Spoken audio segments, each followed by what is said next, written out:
Well, I've been there many times. So it's no big deal.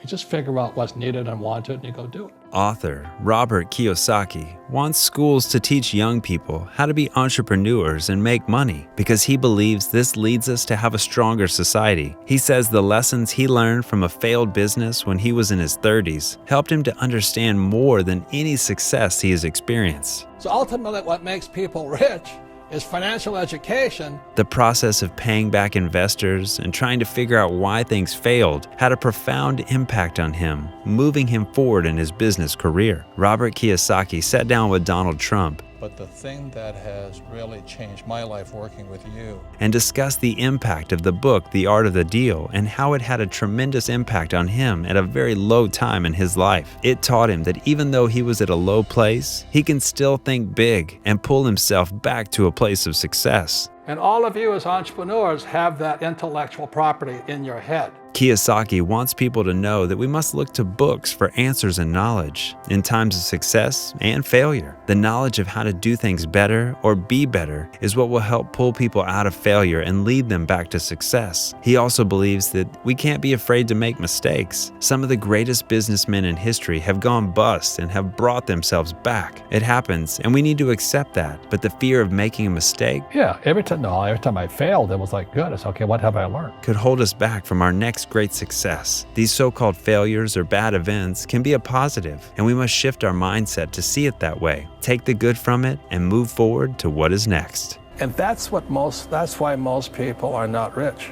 is they're not willing to go through that process.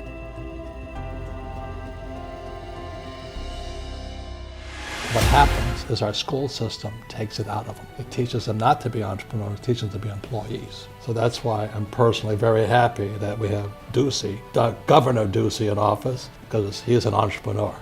I love him dearly. So I'm pretty biased about people who can make money versus people who spend money. I'm not running for political office, as you can tell, but I really do think we need to teach young people to be entrepreneurs and know how to make money so we have a more prosperous society. I've been down there many, many times. I've been at below rock bottom. I started the first nylon and Velcro surfer wallet business. And I was in my 30s, business went straight up and went down below zero. How can you lose more money? Investor money. So I was down $800,000 at 32 years old. I had to go back in and kind of find out most of the mistakes I made. And then when I could pay people back, because the business was up and running, then I started to pay people back from the successful operation. So I learned more from failing than I did in all my years of school. So that was really good. And then I took my little nylon wallet company out of the surfer market and I took it into rock and roll, of all things. When I was so down, The Art of the Deal says I can still think bigger. It doesn't cost any money to think bigger. It is, what you'd say, a very powerful book. I just love the story of the Woolman Rink, and Kim loves the story of Norma.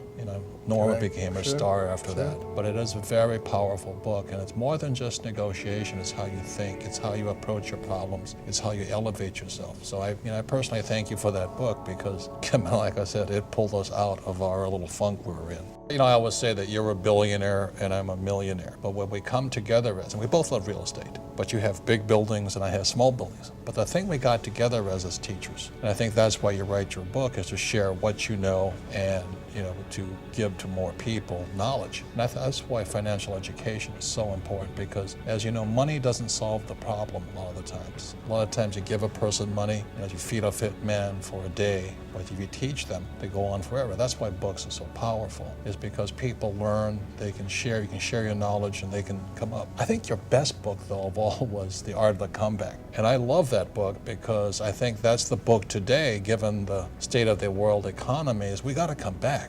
I have bad luck too. I've had financial crashes. I've had people stab me in the back, but they're all good because I grow from it. That's spirituality.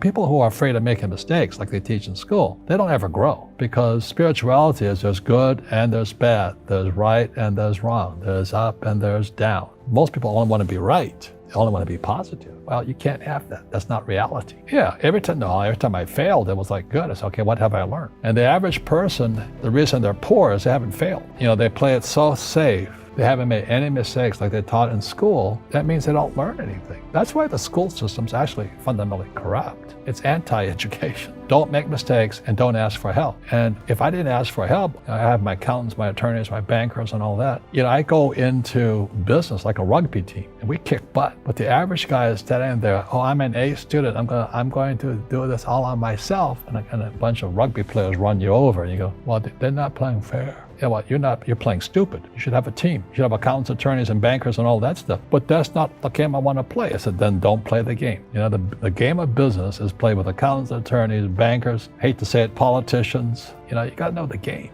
Well, most successful entrepreneurs have gone bust. Henry Ford, an old-time entrepreneur, he went bust 5 times. Look at Steve Jobs. His own board fired him. Bill Gates was taken before the Supreme Court for monopolistic practices. Even my friend Donald Trump. So the average person is so afraid of those losses, they never get ahead, because at school they teach you if you make a mistake or if you fail, you're a failure. But that's not real life. A baby learns to walk by standing up and falling down, standing up and falling down. And our school system punishes you for making mistakes. That's why my poor dad, an academic, was so unsuccessful. He was terrified of making mistakes.